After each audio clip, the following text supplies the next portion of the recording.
నమస్తే, జర్నలిస్ట్ మీ కేఎంఆర్. రాజకీయాలు ప్రస్తుతం రకరకాలుగా కొత్త పుంతలు తొక్కిస్తున్నాయి. 2024 గతంలో ఎన్నడూ లేని విధంగా ఎప్పుడు ఎన్నికలు జరిగినా ఒక పార్టీ గెలుస్తుంది, ఒక పార్టీ ఓడిపోతుంది. ఈసారి 2024 ఎన్నికలు ఈసారి చాలా ఆశ్చర్యానికి కూడా గురి చేసే రాజకీయాలు నడుస్తున్నాయి. మరి ప్రస్తుతం ఏలూరు రాజకీయాల గురించి మీతో నేను చర్చించబోతున్నాను. ప్రస్తుతం ఏలూరు రాజకీయాలు చూస్తే చాలా డిఫరెంట్గా కనిపిస్తుంది.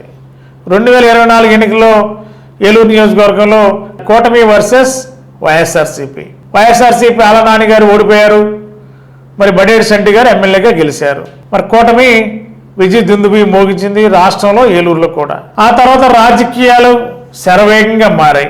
మరి ఓటమి పాలైన ఆలనాని గారు వైఎస్ఆర్సీపీని విడియేరు, పార్టీకి గుడ్ బై చెప్పారు. మరి ఏలూరులో వైఎస్ఆర్సీపీకి ఎవరు ఇన్ఛార్జి ఉండాలని ఎవరు అనుకుంటున్నారనే దాని మీద చర్చ నడిచింది.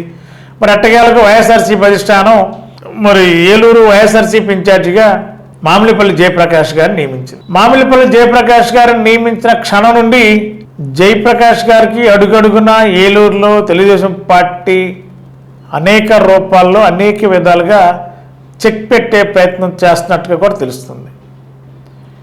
మరి ఇప్పటికే ఏలూరులో ఒక కొత్త రాజకీయం తెరలేసింది అనుకోవడానికి మరి వైఎస్ఆర్సీపీలో ఉన్న కార్పొరేటర్లు టీడీపీలోకి వెళ్ళారు. అది వారి అభిప్రాయం, అది తప్పు కాదు. ఏ పార్టీ అధికారులు ఉంటే ఆ పార్టీలోకి వెళ్ళటం తప్పు కాదు.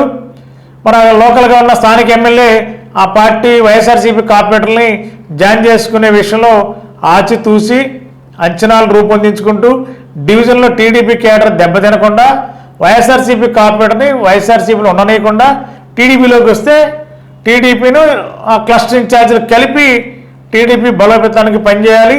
వైఎస్ఆర్సీపీ పూర్తిగా ఏలూరులో రాజకీయ సమాధి కావాలనేదే ప్రస్తుత ఏలూరులో ఉన్న తెలుగుదేశం పార్టీ ప్రధాన టార్గెట్గా కనిపిస్తున్నట్టుగా కూడా స్పష్టమవుతుంది. మరి తాజాగా మరి ఏలూరు వైఎస్ఆర్సీపీ ఇన్ఛార్జికి ముచ్చెమటలు పట్టిస్తారనడానికి నిన్న ఈ రోజు జరుగుతున్న ఘటనలే కారణంగా చెప్పవచ్చు. మరి వైఎస్ఆర్సీపీ ఇన్ఛార్జ్ కాకముందు ఉన్న మామిలిపల్లి జయప్రకాష్ గారు అలియాస్ జేపీ గారు ఆలనాని గారికి ముఖ్య అనుచరుడిగా, ఆలనాని గారితో అడుగు వేసిన నాయకుడిగా గుర్తింపు పొందారు ఏలూరులో.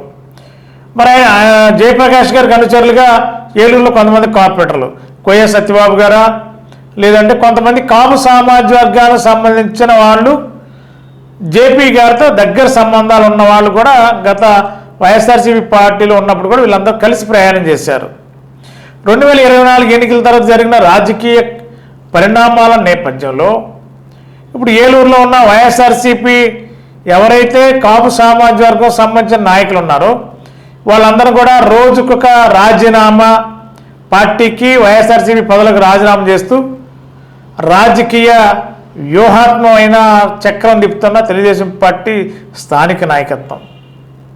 దీంతో మరి ఏలూరు వైఎస్ఆర్సీపీ ఇన్ఛార్జికి ముచ్చెమటలు పట్టడమే కాదు, ఊపిరి అందని లేని పరిస్థితిలో ఏలూరు టీడీపీ నాయకత్వం చాప కింద నీరులాగా రాజకీయ మంత్రం నడుపుతుంది. మరి దీంతో మరి ఏలూరు వైఎస్ఆర్సీపీ ఇన్ఛార్జి ఉక్కిరిబిక్కి అయ్యే పరిస్థితి అయితే ఏలూరులో స్పష్టంగా కనిపిస్తుంది. నిన్న కోయ సత్యబాబు గారు రాజీనామా చేశారు, టీడీపీలోకి వెళ్ళలేదు, కార్పొరేటర్గా కొనసాగుతాడు.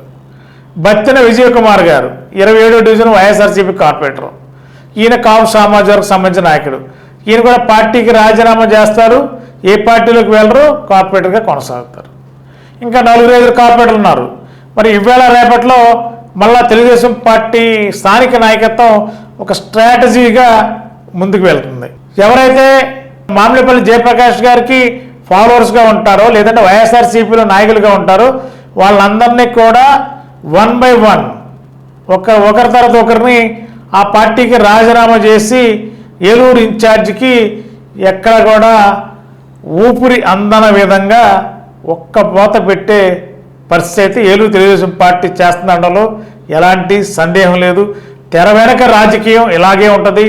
డైరెక్ట్గా తెలుగుదేశం ఎక్కడ కూడా ఇన్వాల్వ్ కాకపోవచ్చు, కానీ తెర వెనక రాజకీయం మాత్రం రాజకీయ మేధావులకి, రాజకీయాలను దగ్గరుండి చూసే ప్రతి ఒక్కరికి అర్థమవుతుంది. కాబట్టి ప్రస్తుతం ఏలూరులో వైఎస్ఆర్సీపీ ఇన్ఛార్జికి ఒక్క పోత తప్ప ప్రస్తుతం ఏమీ కళ్ళ ముందు కనిపించడం లేదు. మరి ప్రస్తుత ఇన్ఛార్జి ఏం చేస్తారనేది పెద్ద ప్రశ్నార్థకంగా మారింది. వైఎస్ఆర్సీపీ వర్గాల్లో కూడా కొంత ఆందోళన అయితే కనిపిస్తుంది. ఇన్ఛార్జి రాలేదు అనుకున్నారు, ఇన్ఛార్జి వచ్చిన తర్వాత ఇన్ఛార్జి ఎక్కడ కనిపించడం లేదు, ఎవరితో మాట్లాడటం లేదు, మౌనంగా ఉన్నారు. మరి కార్యకర్తల పరిస్థితి ఏంటనేది వైఎస్ఆర్సీపీ కార్యకర్తలు వాట్సాప్లో మాత్రం తమ యొక్క అభిమానాన్ని రకరకాల రూపాల్లో సాటుకుంటున్నారు. కానీ ఏలూరు ఇన్ఛార్జికి ఒక పక్క చాప కింద నీరులాగా తెలుగుదేశం పార్టీ అడుగడుగున చెక్ పెడుతుంటే ఇన్ఛార్జికి మడమ తిప్పలేక, ఎటు కదలలేక, ఎటు వెళ్ళలేక, వెళదామంటే దారి లేక, ఇవన్నీ కూడా ఎక్కడికాడ అన్నీ చిక్కుముళ్ళలాగానే అన్నీ చెక్ చేస్తుంది టీడీపీ. మరి ఇలాంటి బంధకాల మధ్య ఇన్ఛార్జి బాధ్యతలు మామిలిపల్లి జయప్రకాష్ గారు నిర్వర్తించడం సాధ్యమేనా? సాధ్యపడుతుందా? చేయగలడా? చేయలేరా? చేయాలని ఆలోచన ఉంటే తెలుగుదేశం పార్టీ ఎక్కడ కూడా అవకాశం ఇచ్చే అవకాశం లేదనేది మరి జరుగుతున్న పరిణామాలు బట్టి అర్థమవుతుంది. ఏ రోజుకి ఆ రోజే ఒక కొత్త వరవడి సృష్టిస్తుంది ఏలూరులో తెలుగుదేశం పార్టీ. ఏలూరులో నియోజకవర్గంలో వైఎస్ఆర్సీపీ జీరోలా ఉండాలన్నది స్ట్రాటజీగా ఉంది. నిజంగానే జీరోలానే ఉంది ప్రస్తుతం, దాంట్లో ఎలాంటి సందేహం లేదు. మరి ఇన్ఛార్జి జీరో నుండి 1, 2, 3 వరకు వస్తారా?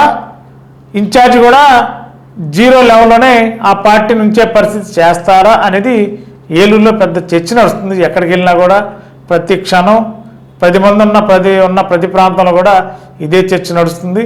ప్రస్తుతం ఏలూరులో తెలుగుదేశం పార్టీ చాలా స్ట్రాటజికల్గా ఎక్కడ కూడా కంటికి కనపడకుండా ఎవరికి కూడా అర్థం కాని రీతిలో సరికొత్త రాజకీయం ఏలూరు తెలుగుదేశం పార్టీ చేస్తుందనడంలో మరి ఇటీవల జరుగుతున్న రాజీనామాలు కానీ, పార్టీలో జాయిన్ చేసుకోవడం కానీ, అదేవిధంగా ఇన్ఛార్జిపై కూడా రకరకాలైన కేసులు దాడి పెరుగుతుందని తెలుస్తుంది.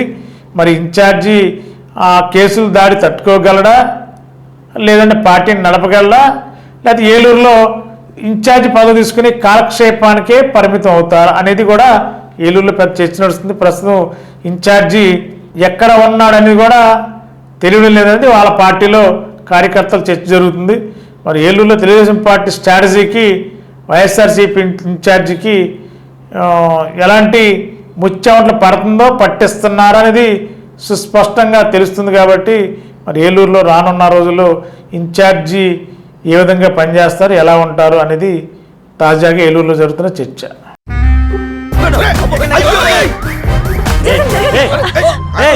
ఏంది మామ, ఒక సీటు కూడా ఖాళీ లేదు. వీళ్ళందరినీ మాయం చేసి మ్యాజిక్ ఉంటే బాగున్నావు. నా దగ్గర కేజీ మ్యాజిక్ ఉంది. జీవి మాల్ లో ఆషాఢం కేజీ సేల్. జీవి మాల్ ఆషాఢంలో కేజీ సేల్ అంట. మహిళలకు షాపింగ్ తో మగాళ్ళకి సీట్లు ఫ్రీ అయినరా. ఏవండి, జీవి మాల్ కు వచ్చేయండి షాపింగ్ బ్యాగులు మోయడానికి. జీవి మాల్ చలో చలో కిలో కిలో.